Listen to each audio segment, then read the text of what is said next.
pusong bato laban sa mga kriminal, ngunit malambot ang puso sa mga nangangailangan. Totoo yan!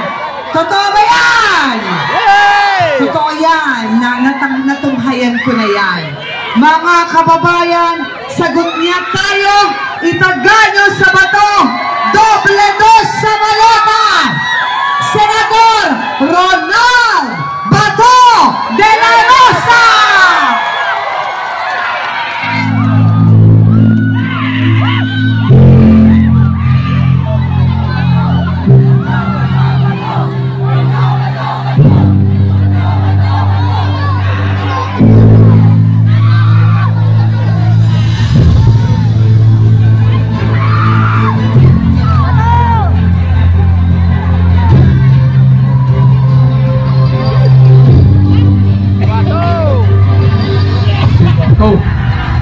Ang pangbato ko sa Senado.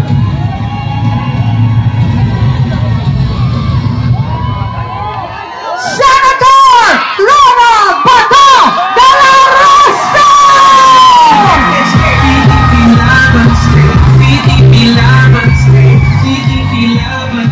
Magandang gabi sa ating lahat. Unang-una, magpapasalamat ako sa inyo.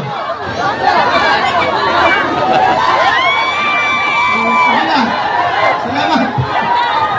Nagpapasalamat ako sa inyo dahil kahit na tayo'y inuulan, andyan pa rin kayong naghintay sa amin.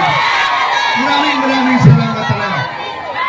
Pangalawa, ako rin ay nagpapasalamat sa ating very gracious host. Walang iba ang nag-organize nitong lahat. Walang iba kundi ang ating napakabait na Congressman Bong Suntay. Sana tulungan natin tayong lahat na ibalik siya sa Kongreso.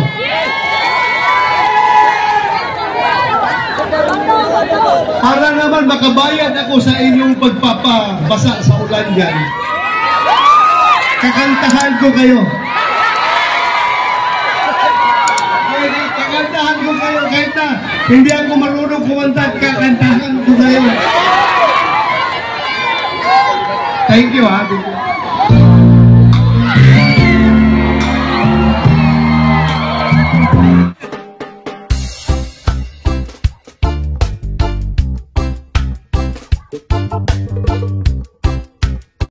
Tunay na may pusong bato laban sa mga kriminal, ngunit malambot ang puso sa mga nangangailangan. Totoo yan!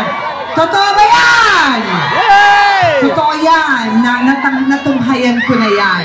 Mga kababayan, sagot niya tayo, itaganyo sa bato, doble dos sa maleta, Senador Ronald Bato de la Rosa!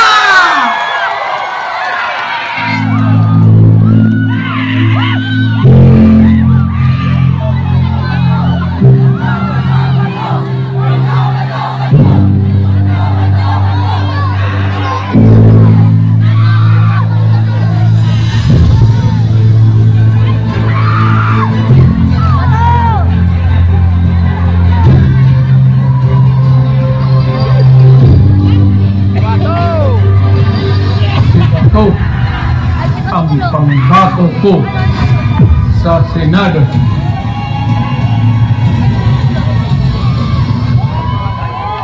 Senator Ronald Bato de la Rosa!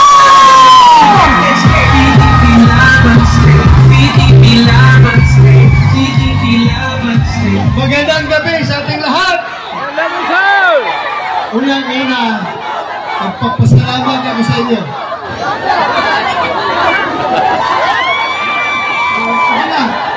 Salamat. Nagpapasalamat ako sa inyo dahil kahit na tayo'y inuulan, andyan pa rin kayong naghintay sa amin. Maraming salamat talaga.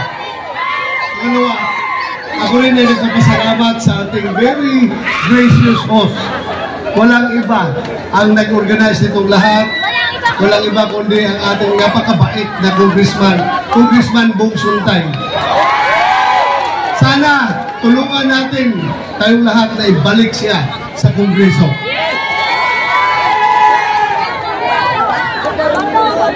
Para naman makabayad ako sa inyong pagpapabasa sa ulan dyan, kakantahan ko kayo. Kakantahan ko kayo kahit na hindi ako marunong kumanta, kakantahan ko kayo. Thank you, ha. Thank you.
Ana magina, normal magina basta Bisaya, gayud nila. Gayud panugulo. Ako gayud panugulo, pero nasamad no. Nasamad. Mga kaibigan ko, ayaw ko nag-given 10 minutes. Paspasan ko daw. Gusto ko lang, alam mo rin sa inyo lahat. bakit namin ginawa ni Pangulong Duterte yung war on drugs? Bakit? Alam niyo ang rason? Ginawa namin yun hindi para kami yumaman, hindi para kami magkapera, kundi ginawa namin yun para maisalba ang kinabukasan ng mga kabataan sa illegal na droga. At pangalawang rason, bakit namin yung ginawa? Sabi ni Pangulong Duterte, marami ng lugar dito sa Pilipinas na kontrolado na ng mga drug lords. Muntik na tayong naging narco-state. Sila na ang nagdedesisyon kung sino ang pwede maging gobernador, maging congressman, maging mayor sa kanilang lugar. So yan ang papuntahan natin, pagiging narco-state, kung saan yung day-to-day affairs ng ating gobyerno, malokal man o national government, kontrolado na ng mga drug lords. Kasi napakarami nilang pera. Sobra-sobra ang pera nila. Kaya sabi ni President Duterte, Bato, isang bisis lang ako maging presidente. At ikaw rin, isang bisis ka lang rin maging chief PNP. We will never pass this way again. Sabi niya. Kaya, sabi niya, hindi ko pinangarap maging presidente. At ikaw rin, hindi mo pinangarap maging chief PNP. Pero tayo, ako yung naging presidente, ikaw yung naging chief PNP. Ito ay destiny natin. Si Lord ang may kagustuhan nito dahil meron tayong misyon dito sa mundo. At yan yung puksain ang droga, ang kriminalidad at korupsyon. Kaya sabi ko, larga sir, all in. Upakan natin. Yes sir, upakan natin yung problema sa droga. Ang droga, hindi dapat bibihin yan. Walang dissenting approach pagdating sa problema ng droga. Anong kailangan? Puksain! Kamay na bakal! Tingnan mo! Anong ginagawa nila ngayon dito? Ginagawa nilang hero ang mga drug lord. Lumaki ng ulo ng mga drug lord ngayon. Sila na ngayon tumatakbo pang mayor. Anong mangyari sa ating bansa ngayon? At anong ginawa? Yung mga matino na pulis, pinagsasite in contempt, pinagkukulong. Ano na mangyari sa bansa natin pag ganun? Kawawa ang bansang Pilipinas. Kaya mga kaibigan ko, alam nyo, nakita na yung nangyari kay Pangulong Duterte. Ha? Yung kanyang mga karapatan ay binaliwala. Yung mga legal na proseso natin, dinidisregard. Ang ating konstitusyon na nagsasabi na hindi dapat dadalhin ang tao kahit saan kung walang order galing sa ating korte. Binaliwala nila, niyurakan nila.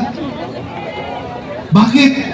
Dahil gusto nila mawala ang mga Duterte sa larangan ng politika. Ewan ko yung larangan sa Bisaya, ba yun o Tagalog? Tagalog? Oh. Gusto nilang mawala ang mga Duterte. Yun ang kanilang plano. Yan ang kanilang ginagawa ngayon. Papayag ba tayo nun? Sobra naman pang-aapi yan. Diba? Kaya, para mapigilan yung mga pang-aabuso, ako'y nakikiusap sa inyo. Para ma-maintain natin ang checks and balances sa ating gobyerno. Wherein yung mga branches of government ay magkakaroon ng checks and balances. Walang mag-aabuso. Kailangan tayo magkakaroon ng isang Senado na sulit, na aayaw sa mga pang-aabuso at tatayo kung ano ang tama. Kailangan natin ang Senado ay maukupay ng mga tao na may mga prinsipyo. Sino itong mga tao na tinutukoy ko? Wala nang iba. Ako itong Duterte. Diba? Alam nyo, isa-isahin ko. Sa listahan natin dyan. Ang kalbo ko nakikita dyan. Attorney Jimmy Bundok. Napakagaling napakagaling na abogado at napakaganda yung kanyang plano para sa ating bansa. Mamaya na ako. Mamaya na. Senator Bongo, Mr. Malasakit, kilala ninyo yung tao na yan. Yan ang tao talaga na walang ibang iniisip 24/7 kung paano makatulong sa kanyang kapwa.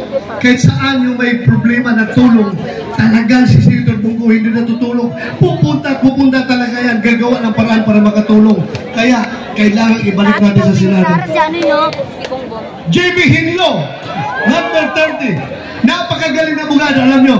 Hindi sa kurki kasama ko yan si JB Hinlo. Pag yan ay naging senador, napakaganda yung kanyang plano. 2 minutes lang daw. Siya na magsabi maya sa kanyang plano. Ako, bihira ako mag-appreciate ng isang legislative proposal galing sa isang tao. Pero kung makita mo yung proposal niya, napakaganda. Siya na mag-explain mamaya. Brilliant. Attorney Raul Lambino, napakagaling na abogado at magaling sa agriculture. Rodante Marcolita, Congressman Marcolita, walang tatalo dito sa debate, kahit sino. Pastor Apollo Kibuloy, man of God. Ganda no, may mga abogado, mayroong man of God. Attorney Vic Rodriguez, ayaw ng korupsyon. Kaya umalis siya sa gobyerno dahil nakikita niya hindi na maganda. Kaya itong tao na ito may prinsipyo talaga. Philip Salvador, premiadong aktor, multi-awarded. Ang puso niya ay grabe para sa mga mahirap. Doc Marites Mata, magaling na doktor. Kaya kung makita nyo yung komposisyon namin, abogado, doktor, Mr. Malasakit, isang pulis, ang galing. Kaya sana, suportahan nyo.